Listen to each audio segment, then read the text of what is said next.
Greetings, fellow quarantiners. I'm back with another fun guitar video today, something that you might not have tried, or maybe you've tried and didn't really have a lot of success utilizing as a practice tool here while we're all stuck at home alone with no one else to play with. The worst experience of my life. If you're a student in our school, you've been having an online guitar lesson or piano, voice, whatever instrument that you're studying, and that's wonderful. One of the best things that you could ever do as a musician is play with other people.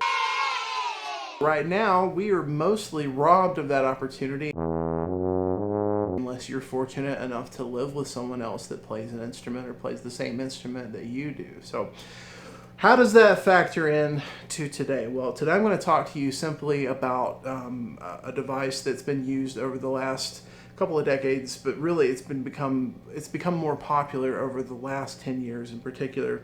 And I'm talking about a looper. They come in many different shapes and sizes. The one that I'm using here, it's built into my delay. I have a TC Electronic Flashback x4, and this one's kind of neat because it's got a bunch of different types of delays and settings that you could preset, but it's also got a looper function here. So yours might look entirely different. You might have one of those $40 Amazon looper boxes, and they'll get the job done and they'll do it well for you, particularly for these purposes. So you'd have to refer to the instructions on your particular looper for how they function, but we'll get into that here in just a little bit. So first of all, let's talk about what it is and what it's going to do. So essentially, a looper just records and plays back music that you play into it. It's a way to record and play back in real time, and usually what it does is it records and plays back in a rhythmic cadence. So think about it in terms of beats. I'm going to give you an example here. So let's say I'm just going to strum an E major cowboy chord here in the first position on the guitar. So what I'm going to do is I'm going to press the record button on my looper, and at the very moment that the downbeat happens, I'm going to press that so that it captures in time, in rhythm, if you will. So let's demonstrate. 1, 2, 3, 4. 1, 2, 3, 4. 1, 2, 3, and I'll stop it. 4. 1, 2, 3, 4. 1. You get the idea. So I'm going to go ahead and stop that. That's what it's doing, and I can undo this. I can erase what I just recorded on this particular device. Your looper might have a different way to do that. You might triple tap it. You might hold it down like I'm doing on this. It's all specific to your device. Okay, so now the cool thing is that I can add to this now. So I can press the record button, and I can play something else on top of it.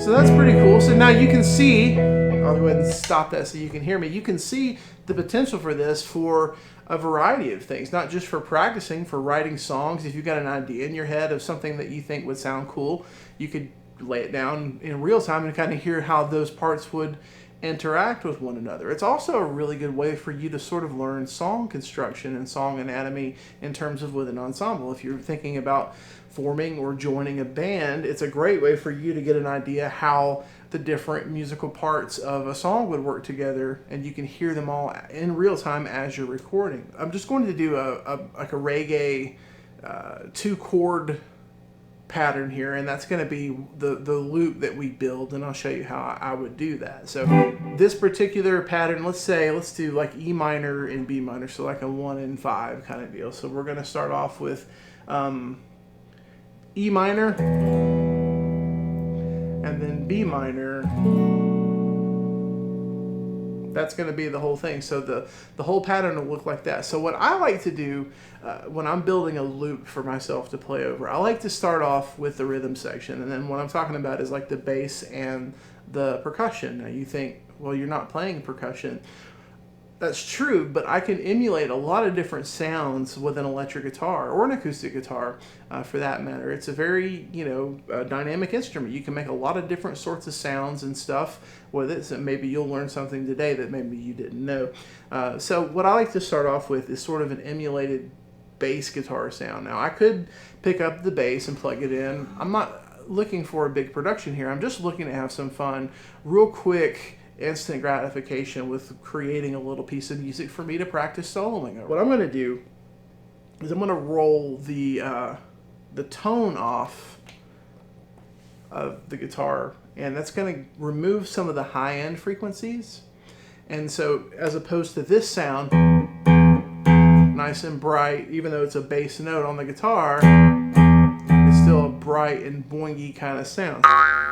So if I roll the tone off of that, maybe all the way, maybe not quite all the way, listen to the difference. So you hear it's a warmer sound, it's more reserved. Some of those high-end cutting diction frequencies are removed. So here it is before, here it is after. Here's completely removed.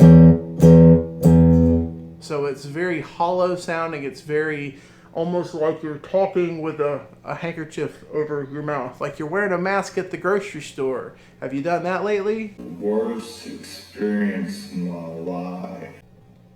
The bass line I'm going to play is going to sound something like this.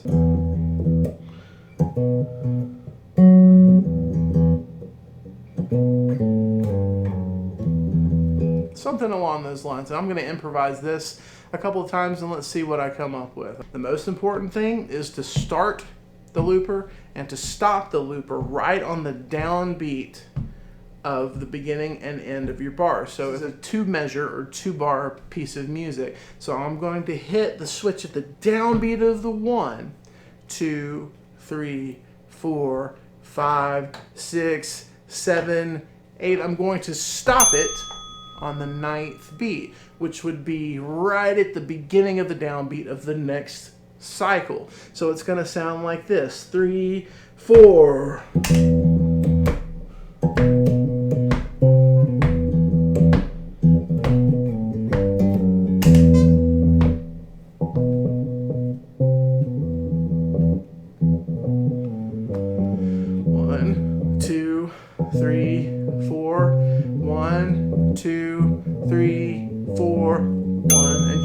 So it sounds like I'm just playing this over and over again, but it's really because I started and stopped it at the right time. All right, cool. So now we've got a bass line. So now we have sort of a structure to follow. The starting and the stopping of the loop isn't super important at this point because we've got the structure down. We've got a skeleton that we can put some skin and bones on. One of the things that that is a mark of reggae is like this sort of they call it bubble. And it's an organ or a keyboard part, and that's kind of what it sounds like. So I'm going to use some of these boxes here on my pedal board and kind of emulate sort of an organ sound. It won't sound just like an organ, but it'll get close. It was horrible. Horrible, horrible. This is sort of designed to sound like one of those Leslie speakers that would literally spin, or they still make them, they still use them extensively. You plug it into like a Hammond organ, and the speaker spins around and kind of creates this Doppler effect. You hear it's almost like a spin. It's what it's supposed to emulate. Here we go.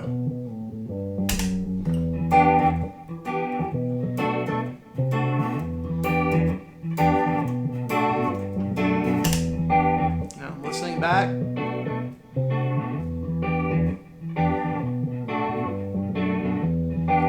That's all right. I think that'll work. So now let's think about what else we want to do. So you hear this sort of chinky upstroke offbeat on the upbeats, like the ands of the beat. So 1 and 2 and 3 and 4 and like that. So let's give it a shot. See what we come up with. 5, 6, 7, 8.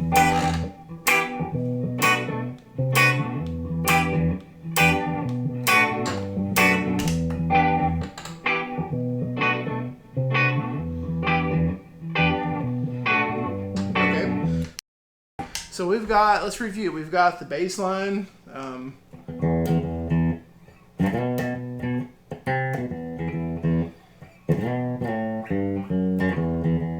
We've got the bubble part where we went.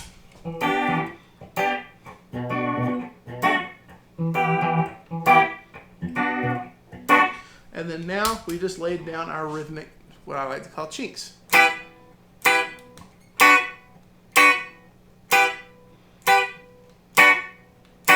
All right, cool. And I'm going to use this tremolo effect, which is like a fading in and out sort of sound. Let's give that a shot. I'm going to play the loop.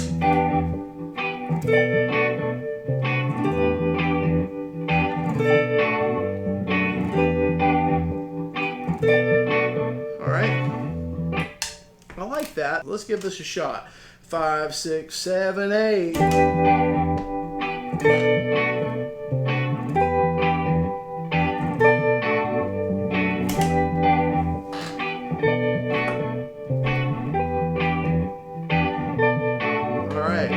For this part, what I'm going to do is just add to the chinks, but with more percussive. So I'm just going to mute the strings. And you have to be careful doing this because at certain points on the strings, you can do this and you'll get a harmonic. Hear those tones coming through. So you want to make sure if you're doing this, you want to do it at a place where you're not going to get a harmonic overtone. There we go. And I might mess around with doing it with a different pickup, or maybe with the brightest pickup.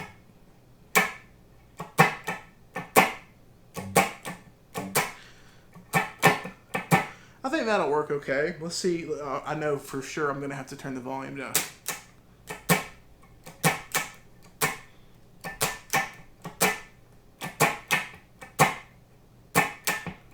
Let's see what it sounds like. 5, 6, 7, 8.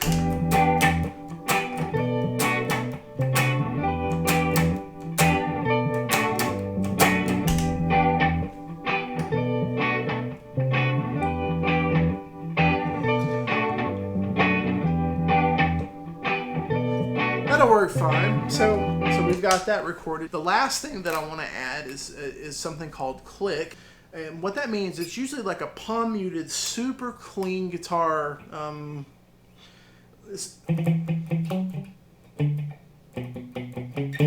Something like that. Something that's like really syncopated, almost like a melody line.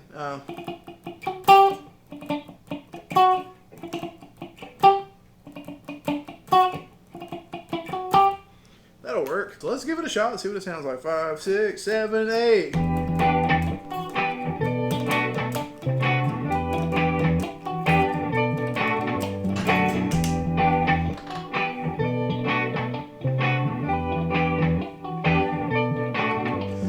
Way back in the background, but that's kind of where we want it.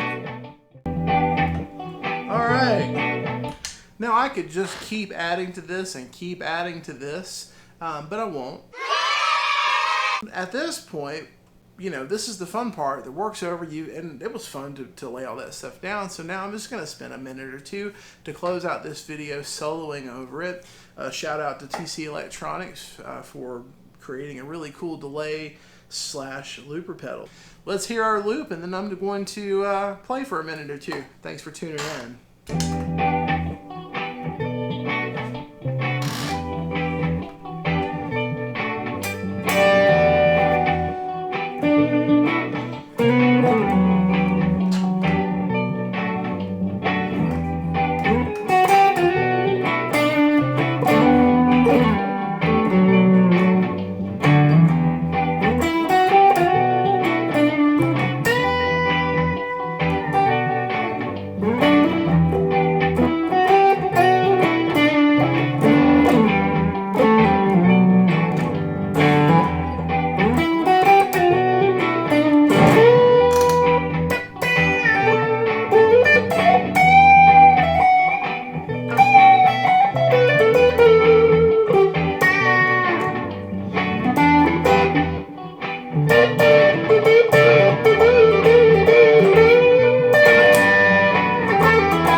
watching, you guys. We'll see you next time.